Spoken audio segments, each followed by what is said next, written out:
Hey friends, before we jump into the episode, I wanted to let you know that this episode is actually from our archives all the way back from 2017. You know, life happens, and the last couple weeks my son's been sick and I've been with him in the hospital. He is all right. Everything is fine. But because of my time away, I didn't have an opportunity to create a new episode for you for this week. So I hopped into our Facebook group and overwhelmingly, the response was that you wanted to hear a replay of a home episode, and this is one of my favorites. So I hope that you enjoy this episode from our archives, and next week we will be back with a new episode. Hello and welcome to Your Life Rocks, the podcast that equips working Christian moms to create balance, clear chaos, and reach goals in all areas of your life. My name is Jenny Stemmerman, your host and fellow working mom. I am so glad that you are here to hang out with me today. This is episode 96 of the Your Life Rocks podcast, and today we're talking all about home organization, but specifically, we're talking about the paper problem. We all have a ton of paper that comes into our homes, whether it's through mail, through kids' backpacks, things we bring home from work, and so much more, and it can get very overwhelming. Now, we have a great guest today. She's a personal organizer, and she's going to walk us through some systems on how we can control all of that paper in our house. You're not going to want to miss the tips that she has. But before we get into all of that, I want to thank our sponsor for this episode, which is Life Balance Membership. Now, Life Balance Membership is part of Your Life Rocks. It is my personal system on how to create more balance in your life, plus so much more. And I just want to thank all of our members of Life Balance, because as a member of Life Balance, not only are you getting the systems, you're getting the tools, worksheets, printables, all kinds of great resources to help you create more balance in your life, to help you move forward in all 8 areas of your life, but you're also helping to support this podcast. Now, we're getting really close to episode 100, and I am so excited to be celebrating that with all of you. We have some fun things planned, so if you haven't yet hit subscribe to this podcast, make sure you do. Now, if this is your first time tuning into this podcast, welcome. I'm so glad that you have found us. This is the podcast for Christian working moms. It is truly my heart that we provide you with resources to help you balance it all, to help you clear the chaos. So when we talk about all of the rocks that are in your life, those main areas of your life, we're talking about your faith, marriage, parenting, career, health, home, finances, and lastly, friends and fun. You can find resources for all of those areas on this show, as well as in our Life Balance membership. All right, you guys, I know you are going to love this interview. I certainly did, and I've gotten so much value from our guest because she's also a fellow podcaster.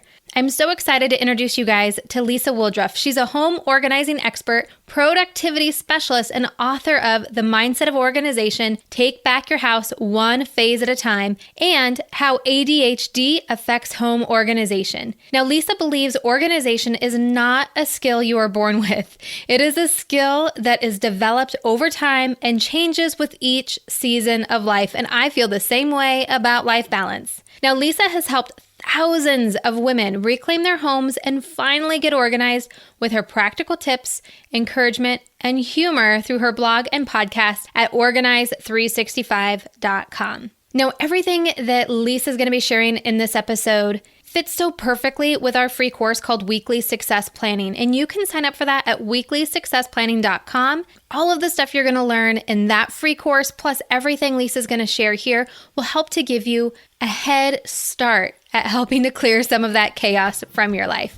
So without further ado, let's jump right on into my interview with Lisa. Lisa, welcome to the Your Life Rocks podcast. I am beyond excited to be talking to you today. Thank you, Jenny. I'm so excited to be here. Oh my goodness. So before we jump into all of the goodness that I know you have to share with our audience, tell us a little bit more about who you are.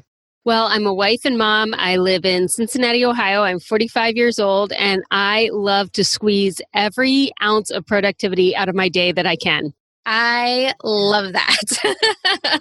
We are like soul sisters on that, as well as so many people who are listening to the show. I mean, they're all working moms, and so productivity is kind of 101 around here. And I know that you're here today to talk to us a little bit about paper and organization, which is kind of crazy. So I'm really excited to be diving into this topic with you. But before we get into all of that, one of the things that we do here at Your Life Rocks, really the whole purpose of this podcast is to help working moms create more balance in their life. And so with you and your family and your kids and your business and everything that you have going on, talk to me a little bit about balance. What does balance mean to you? I get migraines, a lot of them a month, and I think I have self-inflicted over 100 migraines in the last decade trying to find the perfect balance, the perfect work-life balance, the perfect parenting marriage balance, the perfect spending saving balance. Like I'm always trying to find this perfect balance. And a couple of things I've noticed is number one, there is no such thing as perfect. Like we are never going to achieve perfection in anything, even for like a minute. Amen. And number two, balance is boring. Like every time I would get the budget balanced and we had money in savings and money in wherever, like then the challenge was gone and I was bored. Or when I had my schedule perfectly planned out, I would self-sabotage myself because the fun comes in the spontaneity and the overcoming problems and working through just life and being unbalanced and passionately going after your dreams and then taking time to reflect and rest and enjoy in what you have accomplished. So I now try to make sure that I live life with no regrets. So if something happens and say I need to take care of my kids and I also have a work engagement, then I think 10 years from now, will I regret having given up that work opportunity to take care of my kids or vice versa? I want to live life with no regrets, but not in balance. That is funny. I was really trying to bite my tongue not to laugh when you said balance is boring.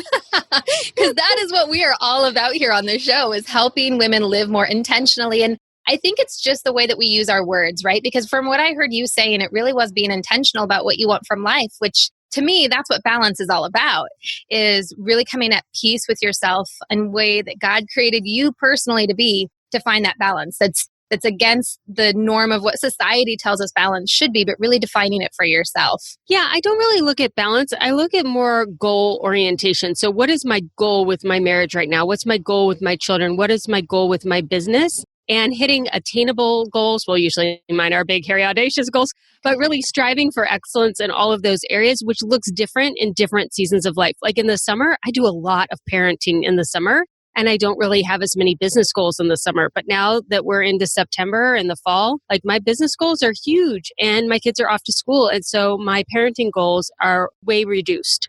Yeah, absolutely. I could not agree more. In fact, that's exactly how we define balance here at Your Life Rocks, is by setting and moving towards goals, not just setting goals, but actually moving towards those goals in 8 different areas of life. So I love that that's kind of your perspective as well. Yeah, thanks. So I know one of the things that can get in the way of a lot of people when they're trying to create this balance for themselves is kind of that physical, organized space that we live in. Because I know that there's a lot of obstacles, speaking for myself, that can come up when things are chaotic around me, and it can really keep me from reaching my goals, whether it's goals for my career or my marriage or how I am as a parent. All of those can really be derailed when life is just chaotic around me. And we have a free course here called Weekly Success Planning that's really about removing those obstacles from reaching your goals on a Sunday. So a lot of calendar management, a lot of planning. However, we don't address paper in there. And paper literally is the vein of my existence between mail and what comes home in the backpacks and just stuff. Like, what do you keep? What do you not to keep? And one of the things I loved listening to your podcast. So listeners, if you have not yet heard Lisa's podcast, I highly encourage that you do so. 365 is it organizing or organization? Organize 365. Organize 365. I am a subscriber, so I just automatically have it. So I think everyone should subscribe to it as well. But you've really helped me out with a lot of systems. And I know you are here today to talk to all of us about those systems. And you have a great Sunday practice as well. So tell us a little bit about your Sunday basket. Yes. So I started doing the Sunday basket out of desperation when my kids were 6 months and 2 years old. It happened to be a Sunday night at 8 o'clock at night. And both the kids and my husband had gone to bed and I had energy, which was unusual. And I was determined. I was an organized person. I had been a teacher. I was doing great in this direct sales business. And I just was not organized. My bills were being paid late, not because we didn't have the money, but because I didn't know where the bill was or which bill was supposed to be paid next. And life was just moving faster than I could keep up with it. So I was like, how can I get a handle on this stack of paper? And for most people, paper is like kryptonite. Like it is the one thing that will take a strong woman down is just give her a stack of paper. And she's like, oh my gosh, I'm melting. So I had like a 12-inch stack of paper on the end of my kitchen counter. It was beautiful. It was in this nice, neat pile, but I did not know what was in there. So I took this 12 inches of paper and I spread it out on my family room floor, and it ended up being 40 distinct piles of actionable to-dos. Some were bills to pay, some were forms to file, some were orders to place. There's all these different things that I had to do. And I found that the small pile that needed to be filed, that was easy. You could take that down and just leave it by the filing cabinet, don't even file it. But what about the 39 piles of things that had to be done? A, I couldn't get all of that done in 1 week. And B, I wasn't going to just stack it back up in the pile again because that was the problem to begin with. So I had been a teacher and I had these things that I call slash pockets. They're the plastic inserts that go in your binders that have tabs on them. Like you can get them in 5 tabs or 8 tabs.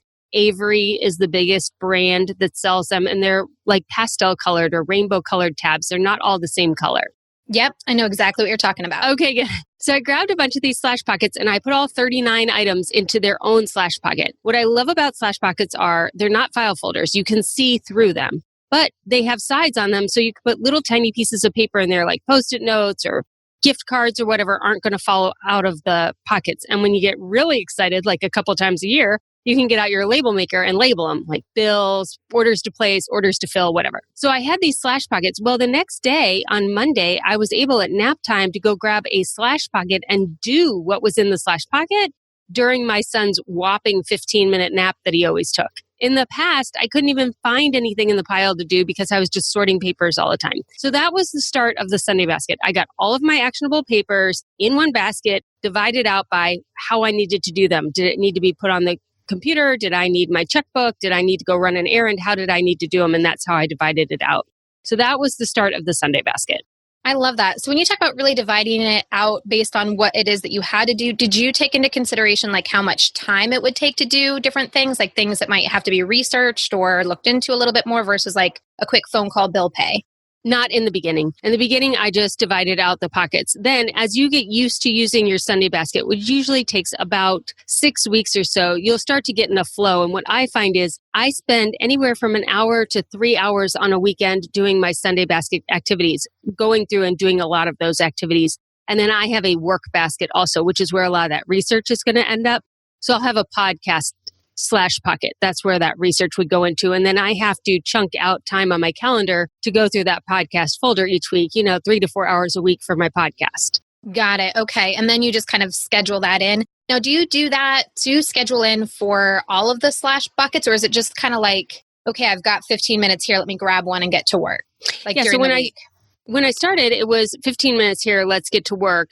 Then I quickly realized that I was never going to get through the amount of work I had. And so I hired a nanny 1 day a week on Wednesdays from 10 in the morning until 8 at night or 8 in the morning until 10. I can't remember. It was 10 hours. She was here 10 hours. Must have been 8 to 6. And so then I would spend that 10 hours getting as much done as I could humanly get done in my business on Thursdays. And I would do the same thing on Sundays for home. So my Sunday basket is only my home related activities. Anything for my husband, my kids, my house, our shopping, that kind of stuff. There's no work in my Sunday basket anymore. And I really do spend a lot of Sunday just taking care of the household and that Sunday basket because ladies, I don't know if you know this, but it's 28 hours a week that the average person spends on maintaining their home. And that's not including kids. That's incredible. Yeah.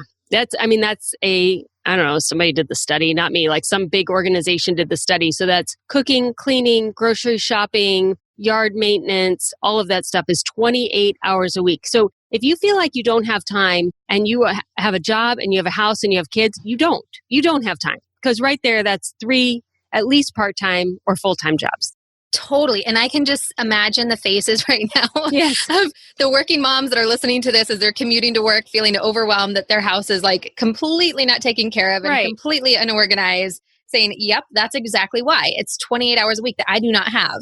That's the Pew Research Institute. Pew Research Institute does that. And it repeatedly does that study over and over and over again. And it used to be like in the 50s and 60s, like 26 of those hours were done by the woman in the house and 2 hours were done by the man. And it's getting more even. I think it's like 18 hours is the woman right now and 10 hours is the man on average in the United States. but it's still 28 hours a week. That's incredible. And I know everyone has different marriage relationships. I know for me, my husband was a stay-at-home dad for many, many years. And so he did the bulk of that kind of thing. And whatever he didn't want to do, we just hired out. But I know a lot of women, like their husband is also working and a lot of that just falls on their shoulders. That's a lot or of hours. just doesn't get done. Exactly. Yeah. Exactly. Let's be honest.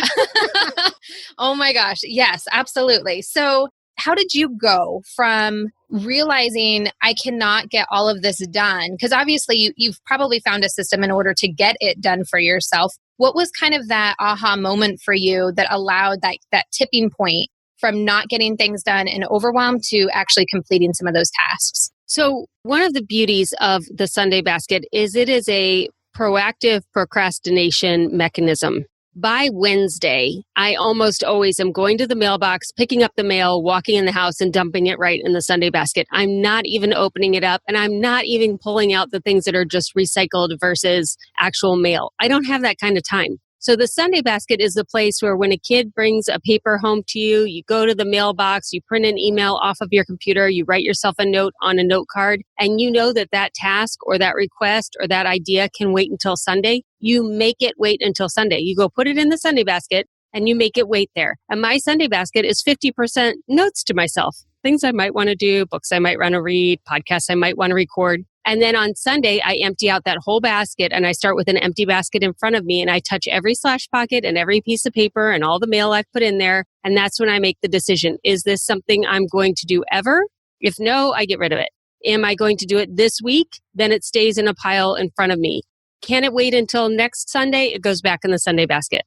And what you'll notice is those things come over and over and over again out of the Sunday basket. And by week 4 or 5, you go, you know what? I'm just not going to do this. Ooh, that is so good. That is so good. Mm-hmm. So you can just like throw it away and release it. Now, So a couple questions on that. So just for pure structural support, we're talking like a literal basket. Is it just sit on your kitchen counter? Yes, you want one that you love and matches your kitchen decor. It can be a box, a bag, a basket. I don't care where you get it, but it needs to be in your kitchen, not somewhere else. And it needs to be portable. So if you're going to the ball field, you can take it with you. Or if you are going to a doctor's office, you're going to be there for an hour, you could take your Sunday basket and sort it while you're at the doctor's office. I've done that a lot.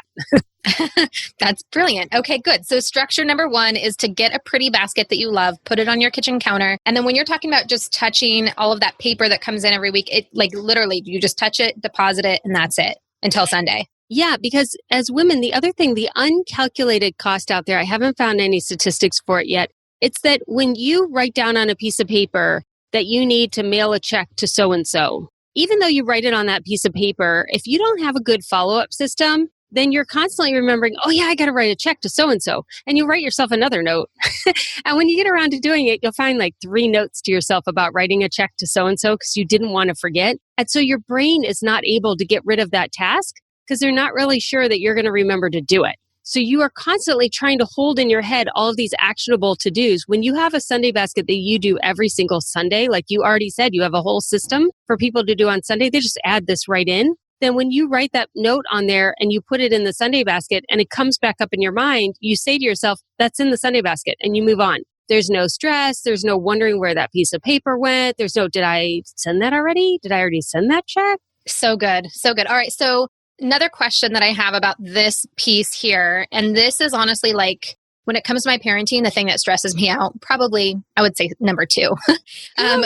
But it's missing stuff that's happening at school. Because when you're trying to balance so many other things, then you feel like that mom guilt when you find that piece of paper that was like, oh, this was due yesterday or 2 weeks ago or whatever. And then now your kid has missed out or you've missed out on something because of that. So when you're kind of weekly going through all of that paper, when the papers come home in the backpack, that like tree-sized stack of paper, yes, do you go through that really quickly just to make sure you're not missing something that's like, hey, this is happening tomorrow? Or do you do the Sunday practice with that too? Like it all just goes in the basket and you'll review it on Sunday? No, I definitely do look at those. I don't just throw those in the basket. And now that my kids are in high school, I have to constantly be checking online because they don't even send the paper home. It can be worse. It's worse when they don't send the paper home. Let me just tell you. So if I can do for the kids, if they bring it in, if I could sign it and send it right back with them, I do that. That is the easiest way to get it back to them also. And they're going to school the next day. So that works really well. for the reminders, like they're having a field trip and then they're selling tickets for something and then they're having popcorn day and all these different flyers you get for all these different things that they're doing. I use a magnet on the refrigerator, one for each kid. And then I put all of those flyers in order of occurrence. So the next one to happen is on the top. And the one that will happen the furthest away is the last one in the stack. So they're chronological on that clip. And then on your refrigerator, you see, I have 2 kids. So I would see 2 clips and I would look at it and it would say, popcorn day and field trip, but that's 2 weeks from now. Nothing is today. I move on. So when I'm getting my coffee, I'm always scanning those 2 clips. And when I see that date is coming up, then that's how I remember to send the packed lunch for the field trip or whatever, because that's the most recent piece on top of that clip. But I'm not looking at all of the things that are happening after that because I don't need to know that information yet. That is brilliant. I'm totally going to be stealing that because right now I've got like a big pegboard in our dining room and it's kind of sectioned off with stuff for me and my husband and then one section for each one of my kids for all of that stuff. But it gets so chaotic. But I love having that in a clip so you can just see what's important at once. And you only want to see the next actionable event because if you're looking at 5 pieces of paper for each child, your brain is trying to constantly go, okay, well, have I sent in the permission slip for that? Well, what are we doing on that day? Well, am I going to go to that with them? Or what are they doing on that day? If it's just the kids, their stack, and you can only see the next event, then you don't have to worry about all of those other papers. You only want to see the most recent one, the one that's happening next. Brilliant. That is so, so brilliant. So, okay, we've talked a little bit about guilt and the things that don't get done. And I'm loving this system because I think it will help negate a lot of that guilt that comes up. But what about the stuff that you have to make that decision that it goes back into the Sunday basket until next week because you just really don't have time? Have you ever had experience or heard from other people that feel guilty? Like I'm talking about the A-type personalities like myself and a lot of our listeners that just don't like to leave things undone. Was that like a process for you that changed over time or is it just part of life, something we have to deal with? Yeah, I think it's coming to terms with the fact that you are a human and our humanity. And we can't always do everything that's in our mind. A lot of the things, almost all of the things that end up getting thrown out of my basket are not done. Are business ideas I have, are plans I want to do for my business, or projects that I want to create. And just in this time of life, I don't have that much time. I either need to delegate out more of my household responsibilities or hire another team manager in order to add that onto my plate. And it just may not be something that is financially and time bound possible at this time. Like I would like to have a TV show. I would like to travel the United States and do a book tour.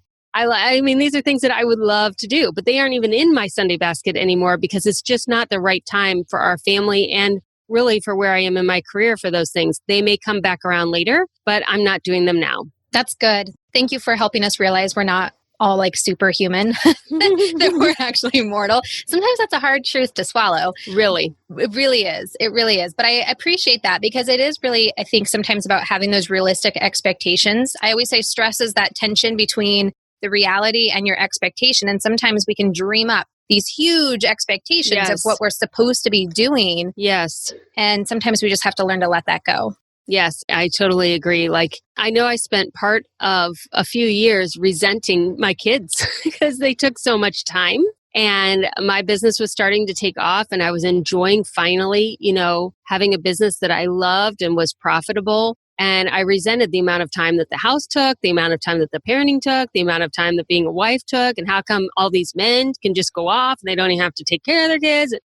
Just totally not productive thoughts and unrealistic expectations. And I had to really sit down and think, well, if you didn't have your husband and your kids, like, would you really be happier? No. Like, what's the whole point? Where do you want to be 50 years from now? By yourself on a computer still? Like, no. So I had to kind of give myself a check because I listen to all these podcasts and I get all excited about what I could do with my business. But in reality, I am a lot more than my business and my family is important and they deserve to have my attention. And I had to come to grips with that.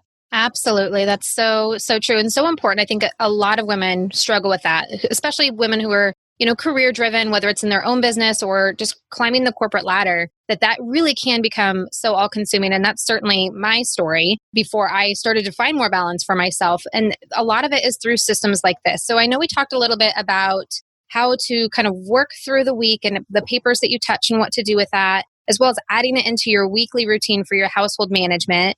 But talk to us about like what we actually need to keep, because this is where I get hung up, where I think, okay, what do I actually need to file versus what I can just throw away? You could throw almost all of it away. Seriously, I have a principle called To Shred or Not to Shred that's based on the United States IRS guidelines. But when we, as professional organizers, I have a professional organization company, when we go in and we go through people's filing cabinets, we shred or recycle 80%. And if you have a filing cabinet that you probably haven't put anything in for the last couple of years anyway, and you go down there, you can probably shred or recycle 80%. We just don't need any manuals whatsoever. They're all available online. We don't need any bill statements. You don't need your checking account statements. The only financial statements you don't need mutual fund statements. You only need the statements if you own a specific stock. Like we used to own P&G stock. Well, if you buy stock from a company, you need to keep that paperwork because when you sell it, you have to have your cost basis, and that's on actual paperwork. And P&G doesn't have that online. At least they didn't when we did this 5 years ago. But if you're not buying individual stock yourself in a company, you're buying a mutual fund, you have a 401k, you don't need that paperwork. You need your will and testament. You need your last 7 years of tax returns and your birth certificate. I mean, you just really don't need almost everything that you're keeping in that filing cabinet. But it is a comfort level of getting rid of stuff, researching it, realizing you don't need it, and then letting it go. And the easiest way to tell what you don't need is if you want that information, how would you go find it? Like if I want any information about my bank, I'm logging on to my online portal. I'm not going into a filing cabinet. If I wanted to know about, my cable bill, I'm going to log into the online payment. I'm not going to go to a bill. Same with my insurance. You can find almost all of your manuals online. So before you shred and recycle your paper, just think, if I want this information in the future, how will I get it? Almost always you're going to be getting it online. That's incredible. So there's really not much need for so much of these pounds of paper that I have been lugging around for years and years. So like my kids, I do have these binders that I take to my kids' doctor and IEP meetings. They both have IEPs, which are individual education plans for their special needs and their medical diagnoses. I do have a physical binder, which is really intimidating for school districts and almost as effective as a lawyer, in case you're wondering how to save money. So you just walk in with a binder. It doesn't even have to have the information. It just say, yeah, this is all my paperwork. They'll give you what you want. That's an incredible tip. Thank you for that. But I have like their standardized tests in there, any medical tests that substantiate any of their diagnoses, letters from doctors are in there, their report cards, their IEPs, and then anecdotal notes that I've been writing over the last 18 years from their doctors. And I go through those binders every summer and call them, rewrite my notes, and keep an ongoing diary for their needs. That has been very, very helpful. That is paperwork that I use. So if you're using paperwork, that's fine. If I had all that filed in the basement and I was never going to touch it, then it wouldn't be worth anything. My goal in 2018 is actually to get rid of my files and just get down to 5 or 6 binders of paperwork that I actually use and either scan or just totally get rid of everything. I really just don't use files anymore. I love that you say that, because one of my favorite episodes that you did was about the school papers, because I literally, Lisa, we have moved so many times and completely purged, sold everything we owned and moved because we're spontaneous like that. But every move, we take the bins. the bins of kids' artwork. The bins of kids' artwork and spelling tests and it's ridiculous how much stuff is in there. But here's the thing. You have these bins because you love your kids and you love the creations they've made. But did you make the binders? So I have bought the binders and I've bought the screen protectors and I've got all of that. I'm waiting for them to go back to school. So I have a little bit of time where I can do the project. And I thought about doing it with them. But honestly, I want to throw away some of the stuff. Yes. And I know if they see it, they'll be like, no. We have to keep that forever because it has my writing on it. So what Jenny's talking about is going through all the bins of all the artwork and school papers that you've saved from your kids. And I did this when my kids were in 5th and 7th grade. And I got a 2-inch, this is the binder I like, the Avery Heavy Duty One-Touch Binder. Best I got the exact same one. Best binder ever. Okay, so it's super sturdy and I just love it. So you get that and then 200 page protectors and you go through your kids' work and you save the best. So you save anytime they use their little handprint to make a turkey, first time they wrote their name, all of the stories that they've written. You can have all of the stories, any of the art that was not teacher directed, where all the kids made the same thing, but your child actually made something that had their own flair to it. And you fill this 2-inch binder. It's plenty. You don't need to save more than that. Then you will be shocked. When you give this binder to your kids, or you show this to your kids, I would do it one at a time, and sit down with them and watch their face as they flip through their own artwork. It does not even have to be chronological. Do not worry about having it be chronological. They will love it. They will feel great, and they will start telling you stories of when they created these pieces at school that you don't know the stories to. Like, they'll say, oh, I like this. And my son actually said, I don't like this. Take this out. So like there was something I had to remove. But when I did this, the kids looked at those books probably 4 or 5 times that first year. And just the sense of pride and self-esteem that they get from looking at their own work, number one. Number two, now it's all nice, neat, organized on the bookshelf with all the other photos. And you don't have all those bins of paperwork. What is the purpose of saving this stuff if we aren't going to enjoy it? If you can't open up the binder and flip through it, bins of artwork are stress. They are reminders that you haven't done anything with this. You haven't organized it. But a binder on a shelf that you pull out is, oh, wow, let's take a look at what you made. Or let's add a couple pieces this year that you want to add to your binder. I love that. And even, like right now, my oldest is going into middle school. So I'm kind of going through that mom emotion roller coaster of my babies are growing up and what happened. And so to have something like that where you can flip through and just reminisce on their littleness, I think is the most precious part of that whole process for me. Yeah, and that is a great age to be doing it. Actually, if you do it when they're in kindergarten, you're going to have a whole binder of preschool. But as they're moving into that middle school, that's about when all of the papers stop coming home also. Like I get sometimes a CD or a PowerPoint presentation, but not much gets added into these binders. This is also where you add all of those certificates they get, all the ribbons, you take pictures of their trophies. Just put it all in a simple binder. They will love it. I love this. I love all of these tips that you're sharing with us, Lisa. So let's just recap some of the things that you shared with us today. So number one is really understanding how to touch your paper weekly and move it so that you don't have that paper overwhelm, which creeps in, I think, for all of us. At least I'm speaking for myself. Like it's my number one vein of my existence is all the paper in my life. So that's step number one. So touch it, put it in your pretty basket that's on your kitchen counter, and don't touch it again until Sunday when you have really created that weekly routine, which is the tip number 2 that you have for us is really integrating this basket into your weekly routine where you're going through all of those papers, putting it in the folders. What do you call those folders again? I call them slash pockets. Slash pockets. So those clear pockets that kind of fit into a binder, or for me, I have kind of a accordion file that I've been using. And I think that has been working well for me. But have that into your weekly routine where you're able to go through and really assign what needs to be done, what action needs to be taken for those papers. And then number 3 is learning what papers you need to keep, what to let go of, and how to store it all. Lisa, this was really, really incredible. All of this great wisdom that you shared so generously with us today. Thank you so much. Well, thank you. Now, because this is all about helping working Christian moms create more balance in their life, we really like to have the Word of God in every single one of our episodes. So what Bible verse do you have to share with us today? It's Jeremiah 29:11. For I know the plans I have for you, declares the Lord, plans to prosper you and not to harm you, plans to give you hope and a future.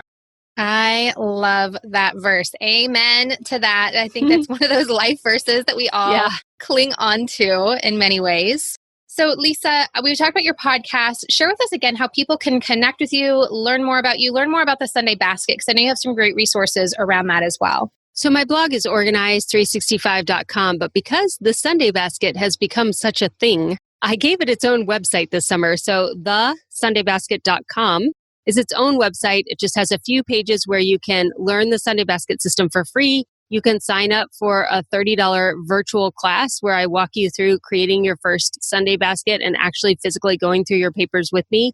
Or you can go to one of the new Sunday Basket licensees in-person Sunday Basket classes. We have 24 locations in the United States and Canada, girls who are professional organizers who want to help you get your paperwork organized, and all of their workshops are available on the website as well. Fantastic, you guys. I really hope that you go and you check out everything Lisa has to offer. Subscribe to her podcast. It's amazing. And I know it'll help bring a lot of sanity to your life. It has certainly helped with me and my own sanity around organization. So make sure you check it out. Subscribe. Thank you so much, Lisa, for coming on. It was such a pleasure having you. Thank you, Jenny. This was awesome. You guys, seriously, since I have found Lisa's podcast, since I've been following her tips, and even since my interview with her, I've been able to implement some incredible systems into my life. And I'm going to be sharing them over on Instagram all this week in Instagram stories. So make sure you follow me at your.life.rocks over on Instagram, and I'll be sharing them there as well as in our Facebook community. So you can just search Your Life Rocks community in Facebook, or just go to our Facebook page and it links right to our free community right there.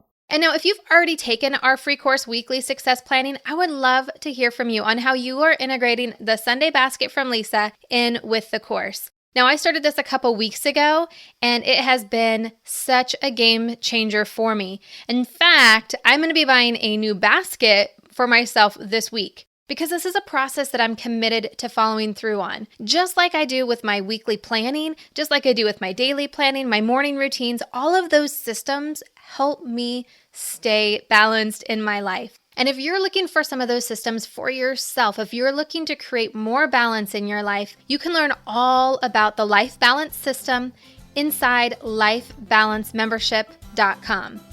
In fact, I think it's so valuable, some of the systems in there. I'm going to let you try it for free for 7 days so you can get a chance to look around, see the courses, see the resources, see all of the libraries of information, of tools to help you create more balance in your life. You can start your free 7-day membership by going to lifebalancemembership.com. And if you're interested in getting the free Sunday planning course, you can go to weeklysuccessplanning.com and you can start to implement those tools right away. Make sure you hit subscribe so we can hang out next week. We have some great guests lined up for you, as well as episode 100 is coming up so fast, and all kinds of new exciting things I cannot wait to share with you. So until next week, keep building a life that rocks.